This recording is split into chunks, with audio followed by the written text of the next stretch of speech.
Aujourd'hui, je vais pousser un coup de gueule à propos des troubles du spectre de l'autisme, TSA, et du syndrome de l'autisme Asperger. Parce que j'en ai marre de voir arriver en consultation chez moi des personnes qui se croient autistes ou, pire encore, qui ont été diagnostiquées avec un TSA. C'est pas normal qu'à notre époque, on puisse encore faire une erreur de diagnostic avec des répercussions dramatiques pour la personne. Donc aujourd'hui, je vais faire le point avec toi sur les TSA, les troubles du spectre de l'autisme, une bonne fois pour toutes.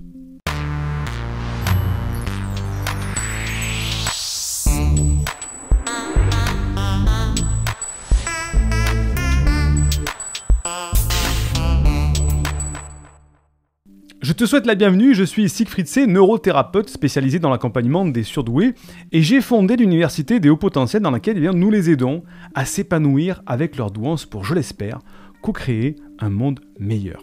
Tu sais que tu peux dès à présent télécharger une première formation offerte dans le cadre de cette campagne de sensibilisation au haut potentiel. Le lien se trouve en description de cette vidéo ou du podcast. Fais-le maintenant si tu veux soulager peut-être un certain mal-être et canaliser ta surefficience. Alors, aujourd'hui, tu es peut-être angoissé à l'idée de te dire que tu es peut-être autiste. Ou alors, on t'a peut-être déjà traité d'autiste. Ou un personnel de santé, mal formé, a émis le doute comme quoi tu pourrais peut-être être autiste. Et depuis, c'est la peur d'être anormal. La peur de ressembler à cette image extrême de l'autiste complètement déconnectée. Ou alors, tu t'es enfermé dans cette sorte d'excuse de dire « Non, mais en fait, moi, j'ai un trouble du spectre de l'autisme, donc je peux pas faire ça, quoi. Voilà. Tu en es peut-être à ce niveau-là aujourd'hui. Et là, c'est une véritable frustration quand tu n'arrives pas à avoir une réponse définitive et claire sur ton cas. Tu as des réponses du style « Vous pourriez avoir un trouble du spectre de l'autisme, il faudrait confirmer un trouble du spectre de l'autisme, ou encore pire, dans votre cas, vous avez tous les traits du trouble du spectre de l'autisme. » Ça fait pas peur ça. Ou carrément catastrophique, à la vue de vos symptômes, ben vous êtes autiste monsieur ou madame. Donc là voilà, c'est la situation la pire. Et maintenant que tu écoutes les vidéos de cette chaîne et que tu découvres les caractéristiques du haut potentiel, tu te rends compte qu'il y a beaucoup de similitudes entre les troubles du spectre de l'autisme et le haut potentiel. Et tu as peut-être une colère qui monte en toi de savoir qu'on s'est peut-être trompé sur ton cas, ou alors tu as un énorme doute en train de te dire « Ah mais si en fait j'avais pas de trouble du spectre de l'autisme et que c'était autre chose ». Donc, avant de commencer, je tiens à te signaler 3 choses. Premièrement, franchement, il faut arrêter de dire que diagnostiquer un trouble du spectre de l'autisme, c'est l'affaire de centres spécialisés et que c'est réservé à ces centres CRA, les centres de ressources autisme. On va voir dans cette vidéo que le diagnostic, il est simple, mais que dans certains cas complexes, ça demande une certaine expertise. Mais dans la majorité des cas, c'est pas le cas. Un dépistage tout simple permet de le faire. L'idée reçue, c'est que le diagnostic des troubles du spectre de l'autisme est compliqué à poser, alors que ce n'est pas le cas si on se réfère au DSM-5. Le DSM-5, c'est le manuel qui répertorie tous les troubles psychologiques et auquel tous les thérapeutes, psychologues, tout le monde médical se rapporte à ce manuel. Deuxième chose à savoir, c'est que les personnes qui souffrent d'un trouble du spectre de l'autisme ont un trouble neurodéveloppemental. Tandis que les personnes qui présentent les mêmes symptômes, mais qui ne sont pas autistes, mais au contraire au potentiel, ne souffrent que des symptômes. D'un côté, trouble du spectre de l'autisme, là c'est neurodéveloppemental, et de l'autre côté, un haut potentiel, il a un haut potentiel, et il souffre de certains troubles qui ressemblent aux troubles du spectre de l'autisme. Donc sa souffrance, les symptômes qu'on va avoir, peuvent être guéris, à l'inverse du trouble du spectre de l'autisme, où on ne peut que soulager ces troubles parce que c'est structurel. Donc d'un côté, le TSA est structurellement atteint d'autisme, c'est pas quelque chose qu'on peut attraper ou qui se réveille un jour. Le trouble du spectre de l'autisme, on l'a naissance jusqu'à sa mort. Troisième chose à savoir, c'est qu'on a tendance à classifier trop simplement quelques symptômes sans tenir compte des subtilités du contexte de la personne qui souffre réellement du trouble du spectre de l'autisme.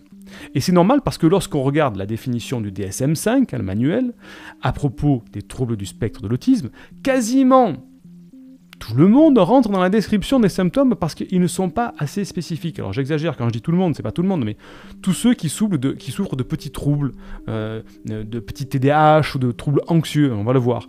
Ça ressemble beaucoup, donc certaines personnes se disent « Ah mais moi j'ai 3 caractéristiques qui ressemblent, donc ça veut dire que j'ai un trouble du spectre de l'autisme léger. » Donc le pire qu'il puisse imaginer, imagine que tu te trompes sur ton cas, et qu'on t'ait posé un mauvais diagnostic, ou que toi-même tu te sois auto-diagnostiqué de manière erronée. Qu'en fait, tu ne sois pas autiste, mais simplement tu souffres d'un trouble anxieux, peut-être lié à ton haut potentiel. Dans ce cas-là, un trouble anxieux se soigne à l'inverse du TSA. Pour le TSA, on ne fait que réduire les effets symptomatiques. On ne soigne pas un trouble autistique, qui est une impasse thérapeutique. Ou alors, option 2, tu cherches une solution pour comprendre et savoir si tu es réellement et définitivement dans la case HP ou dans la case TSA. La case TSA. J'y arrive avec les E de T, de TSA. Voilà, d'un côté, tu restes comme ça avec une erreur de diagnostic possible. De l'autre côté, tu dis, ok, c'est quoi la limite entre les deux? C'est ce qu'on va voir dans cette vidéo. Donc, ce que tu as vraiment besoin aujourd'hui, si tu as vraiment tous ces problèmes-là, c'est d'une explication qui te permette de comprendre et mettre en place peut-être une aide thérapeutique pour soigner un trouble anxieux s'il y a lieu, au lieu d'emprunter le mauvais chemin des troubles du spectre de l'autisme. C'est pas du tout pareil, c'est pas du tout la même chose. Ok, donc la grande idée.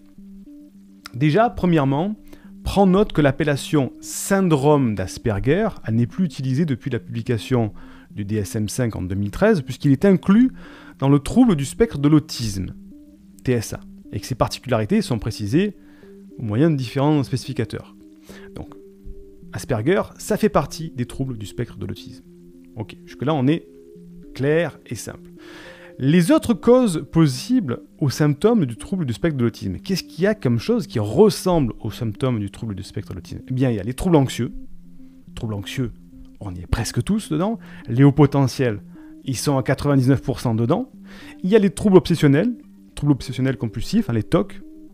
On en trouve chez le potentiel, mais on en trouve ailleurs aussi. Et les TDAH, les troubles du déficit de l'attention, avec ou sans hyperactivité. Là, bien sûr, comorbidité très présente chez le potentiel, ça aussi. Et le TDAH, on en trouve aussi en dehors du potentiel. Donc, ces 3 symptômes, troubles anxieux, troubles obsessionnels compulsifs et TDAH, ont quasiment les mêmes symptômes que les troubles autistiques, du spectre de l'autisme. Donc, attention déjà. Voilà de quoi on peut se tromper. On va donc voir en détail ce que nous dit le DSM-5, le manuel. Et le DSM-5, qu'est-ce qu'il nous dit? Il nous dit qu'il faut avoir 2 critères pour être diagnostiqué d'un trouble du spectre de l'autisme. Il y a 2 critères principaux dans lesquels il faut rentrer. Donc, je vais te donner les 2 critères. Donc, premier critère, c'est le critère principal, le A en fait. Il faut un déficit persistant dans la communication et les interactions sociales observées dans les contextes variés. Attends, je vais te traduire. Déficit persistant dans la communication et les interactions sociales observées dans des contextes variés. Donc, ça veut dire quoi? Déficit, ça veut dire un manque. Déficit persistant, c'est-à-dire, c'est pas de temps en temps, c'est tout le temps ce déficit-là. Dans la communication et les interactions sociales, ça veut dire la relation avec les gens. Donc, manque tout le temps de relation avec les gens. Et dans cette définition, déjà, un anxieux, il est en plein dedans, un trouble anxieux. Un anxieux, il a un problème de communication avec les gens. Donc, ensuite, on continue. Observer dans les contextes variés. Donc, c'est-à-dire que ça ne doit pas se produire, par exemple, qu'à l'école pour les enfants et pas à la maison. Ou pas, si c'est pour un adulte, c'est pas qu'au travail et pas à la maison, ou inversement, qu'à la maison pour le travail. Ça se produit tout le temps. Ça, c'est la définition du DSM-5. Ensuite, il continue en disant « Ceux-ci peuvent se manifester par les éléments suivants. Soit au cours de la période actuelle, ce qui veut dire actuellement je souffre de ces symptômes, soit dans les antécédents, c'est-à-dire que j'en ai souffert, mais je n'en souffre plus. » Donc là, ça ouvre une porte gigantesque. Et les exemples que je vais te donner sont illustratifs et non exhaustifs, comme le dit le DSM-5, c'est tiré du DSM-5. Donc pas besoin de les avoir tous, il suffit d'un seul, par exemple, de symptômes pour rentrer dedans. Donc déficit de la réciprocité sociale ou émotionnelle. Qu'est-ce que ça veut dire? Ça veut dire un manque d'empathie, des difficultés à se représenter les états mentaux des autres, à comprendre quels sont leurs états mentaux. S'ils sont heureux, malheureux, tristes ou pas, on a un problème, un manque d'empathie. Deuxième chose, des anomalies de l'approche sociale. Par exemple, j'ai du mal à aller vers les autres, j'ai une anomalie de l'approche sociale. Là-dedans, on met tous les grands timides. Moi qui étais timide quand j'étais enfant, j'avais des anomalies de l'approche sociale, j'avais peur de m'approcher des gens. Donc là, on met tous les timides.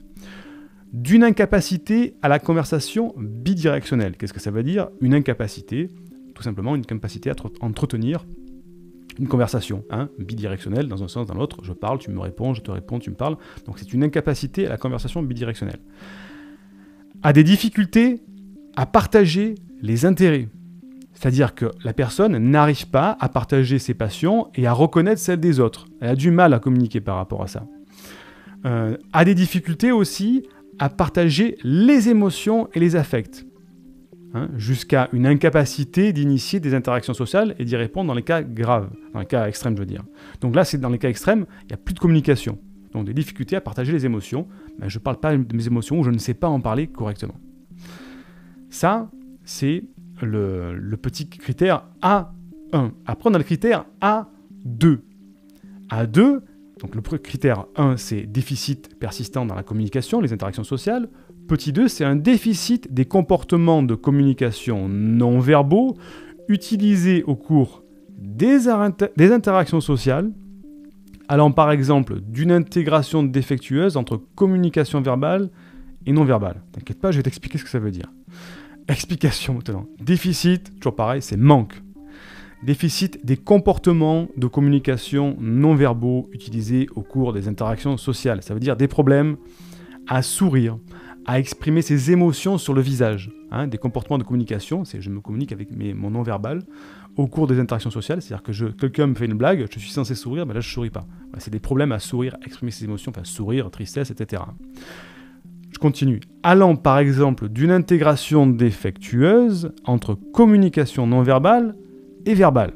C'est-à-dire qu'on se trompe et on n'intègre pas la différence entre ce qu'exprime une personne sur son visage et le sens de son discours.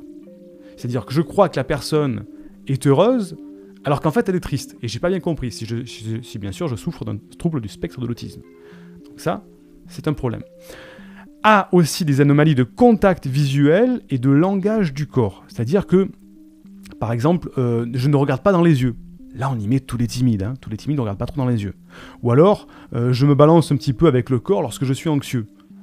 Tout le monde qui était un petit peu en train de dire « je me sens pas bien en ce moment-là, je me sens pas bien ». Bon, ben ça, c'est un trouble, une anomalie de langage du corps.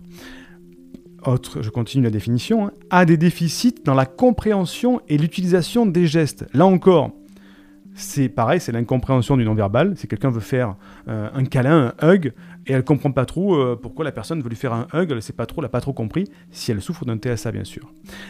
A une absence totale d'expression faciale et de communication non-verbale, c'est-à-dire que je suis incapable d'exprimer mes sentiments par mon non-verbal. Ça, c'est le critère principal A, dans lequel une majeure partie de la population peut se reconnaître. Les anxieux, ceux qui ont un trouble de déficit de l'attention, et bien d'autres aussi. Parce qu'on peut être un petit peu timide, un petit peu... Voilà, on peut rentrer dedans. Deuxième critère principal, dans le deuxième critère, c'est le critère B, que je vais t'expliquer. Donc, caractère restreint et répétitif des comportements, des intérêts ou des activités, comme en témoignent au moins deux des éléments suivants, soit au cours de la période actuelle, soit dans les antécédents. Donc, je t'explique, caractère restreint et répétitif des comportements, c'est-à-dire que j'aime, par exemple, collectionner les timbres et j'adore qu'ils soient extrêmement bien rangés dans un classeur. Ou alors, je ne peux pas m'empêcher d'aligner mes stylos sur mon bureau d'une certaine manière, toujours. Caractère restreint et répétitif. Caractère restreint et répétitif des intérêts, c'est-à-dire s'intéresser, particulièrement à la fabrication des vitraux, des églises, d'une certaine période de l'histoire. Là, c'est des intérêts restreints. Ou des activités. Par exemple, je ne suis intéressé que par la pratique d'une seule activité. Et là, par exemple, tous les passionnés de sport ou de jeux, par exemple, rentrent dedans. Ben, moi, je suis passionné de Candy Crush, voilà, donc je rentre dedans. Ou alors, je suis passionné par l'aviron, moi qui suis passionné par l'aviron. Ben, en fait, je suis passionné par une seule activité, donc je rentre dans cette définition-là. Donc, les 2 critères que tu dois avoir sur 4 pour entrer dans ce critère B. Je te donne les 2 critères pour en faire partie. Critère 1, c'est caractère stéréotypé ou répétitif des mouvements, de l'utilisation des objets ou du langage. Stéréotype des motricités simples, activités d'alignement de jouets ou de rotation des jouets, écolalie ou phrases idiosyncrasiques. Je t'explique. Donc, par exemple, si je me lave tous les jours 2 fois les mains avant de manger ou que je sifflote quand je suis énervé, on rentre dedans. Stéréotype des motricités, ça peut être aussi des TOC, troubles obsessionnels compulsifs. Hein. Ça peut être aussi, alors quand on dit de l'utilisation des objets et du langage, par exemple, je répète toujours une phrase. Par exemple, je dis souvent « Ah, c'est marrant ça !»« Ah, c'est marrant ça !»« Ah, c'est marrant ça !» C'est un truc que je répète souvent. L'écolalie, par exemple, c'est répéter ce que disent les gens. Quelqu'un me dit ah, cette maison elle est belle. Ah, elle est belle cette maison. Là, j'ai fait une écolalie. Voilà, je répète. Et ce qu'on appelle des idiosyncrasiques, des phrases idiosyncrasiques, pardon, c'est un comportement anormal, par exemple répétitif de la même phrase toute la journée. Si par exemple toute la journée de manière anormale je dis ah c'est marrant ça, ah c'est marrant ça, ah c'est marrant ça, alors qu'il n'y a aucun contexte par rapport à ça, ça c'est un comportement anormal. Deuxième cas dans lequel on rentre, c'est l'intolérance au changement, l'adhésion inflexible à des routines ou à des modes comportementaux verbaux ou non verbaux ritualisés. Par exemple, une détresse extrême provoquée par des changements mineurs. Ce qui veut dire quoi? C'est par exemple, si j'ai l'habitude de toujours manger à 19 h et qu'aujourd'hui on me fait manger à 20 h, c'est une crise d'angoisse et ça peut m'énerver, me mettre en colère. Ça, c'est une intolérance au changement de l'adhésion d'inflexible des routines. Des difficultés à gérer les transitions. Par exemple, une transition entre l'intérieur et l'extérieur de la maison, entre le travail et la maison. Je gère mal les transitions entre quelque chose et autre chose. Voilà, ça m'angoisse, je ne suis pas bien. Il y a aussi mode de pensée rigide, hein, bon, ça on l'a compris. La ritualisation des formes de salutation. Par exemple, si je répète toujours les mêmes choses lorsque je rencontre quelqu'un, ben, c'est une ritualisation des formes de salutation. Donc là, on rentre dedans. Nécessité de prendre le même chemin ou de manger les mêmes aliments tous les jours. Si par exemple, je ne mange que des brocolis vapeur avec du poisson, je rentre dans la description des troubles du spectre de l'autisme. Troisième symptôme, hein, l'attachement à des objets insolites ou préoccupation à propos de ce type d'objet, intérêt extrêmement ou excessivement circoncis ou persévérant. Qu'est-ce que ça veut dire? Par exemple, je suis passionné par les pneus de voiture de la marque Citroën pendant les années 1960 à 1962, fabriqués dans l'usine de Lyon. Alors, j'en sais rien s'il y a des usines à Lyon. Hein. Et en fait, c'est plus la méthode de fabrication qui m'intéresse plutôt que les pneus en eux-mêmes. Hein, mais ça peut être aussi beaucoup plus simple, comme être passionné de timbre, par exemple. Voilà. Un attachement à des objets insolites ou des préoccupations à propos de ce type d'objet. Quatrième symptôme, hyper ou hyporéactivité aux stimulations sensorielles, ou alors un intérêt inhabituel pour des aspects sensoriels de l'environnement, c'est-à-dire les bruits, les odeurs, le toucher, la chaleur, etc. Ou alors on s'intéresse de manière inhabituelle à ces sens. Par exemple, si j'aime toucher certaines matières comme la pierre, une pierre poncée, hein, dans les statues, j'aime bien toucher ça, c'est lisse. Ben, par exemple, ça c'est une manière inhabituelle de s'intéresser au toucher. Hein. Par exemple, indifférence aussi, nous dit le DSM-5, indifférence apparente à la douleur ou aux températures, réaction négative à des sons ou des textures spécifiques, action de flairer ou de toucher excessivement les objets, fascination visuelle pour les lumières ou les mouvements. Bon, là, on rentre dans cette définition-là. Donc, si tu as ces deux critères A et B, on peut te diagnostiquer TSA. Je te mettrai en lien de description le petit formulaire avec toute la description du DSM-5. Comme ça, tu pourras t'y retrouver. Donc, si tu as deux de ces critères, A et B, on peut diagnostiquer un trouble du spectre de l'autisme. Critère A, c'est déficit persistant dans la communication et les interactions sociales. Critère B, c'est caractère restreint et répétitif des comportements, des intérêts ou des activités. Mais il y a aussi d'autres critères qui viennent justement complémenter tout ça. Il y avait le critère A, B, là on va voir le C. Critère C, et je te cite encore une fois le DSM-5, les critères doivent être présents dès l'étape précoce du développement. Ça veut dire quoi? Ça veut dire que ces critères doivent être présents entre 0 et 7 ans grand maximum. Il faut aussi, là je vais te citer encore une fois le DSM-5, ils ne sont pas nécessairement pleinement manifestes avant que les demandes sociales n'excèdent les capacités limitées de la personne, ou ils peuvent être masqués plus tard dans la vie par des stratégies apprises. Ce qui veut dire, en langage normal, que, en fait, ces caractéristiques, ces critères doivent être assez simples à voir, en fait. C'est-à-dire que ça n'accepte pas la capacité limitée de la personne quand il y a des interactions sociales. C'est-à-dire que ça ne doit pas être masqué par des stratégies apprises. C'est à partir du moment où on sollicite la personne, on doit voir clairement ces critères être présents. Petit critère C, ça c'était le C, maintenant on passe au D.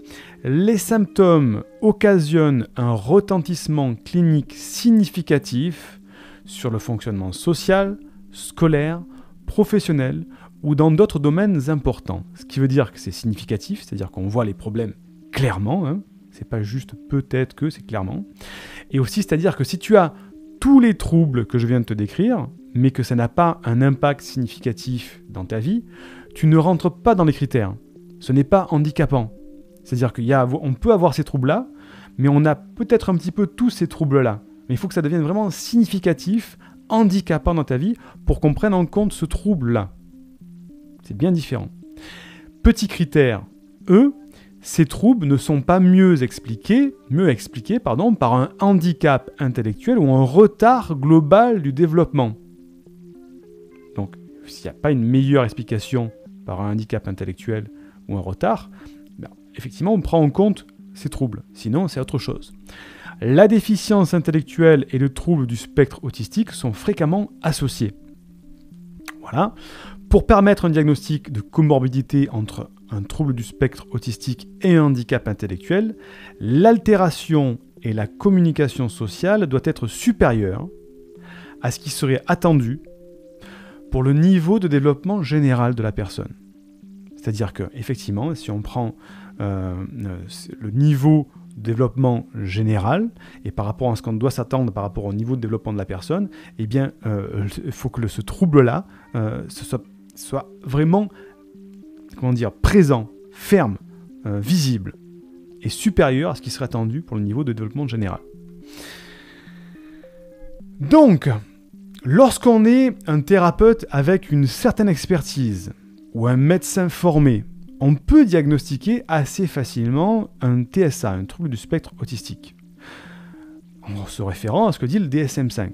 Le problème, c'est que le spectre de personnes qui correspondent à cette définition est bien trop large. Parce que comme tu viens de le voir, on a des troubles TDAH, des troubles anxieux, on peut rentrer dedans.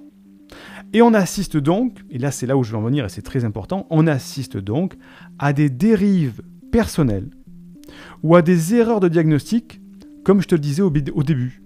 C'est-à-dire que les personnes pensent avoir des troubles du spectre de l'autisme, ou les thérapeutes ou les médecins, mal formés, ou bref, mal quelque chose, vont diagnostiquer un TSA, alors qu'en fait, c'est pas ça.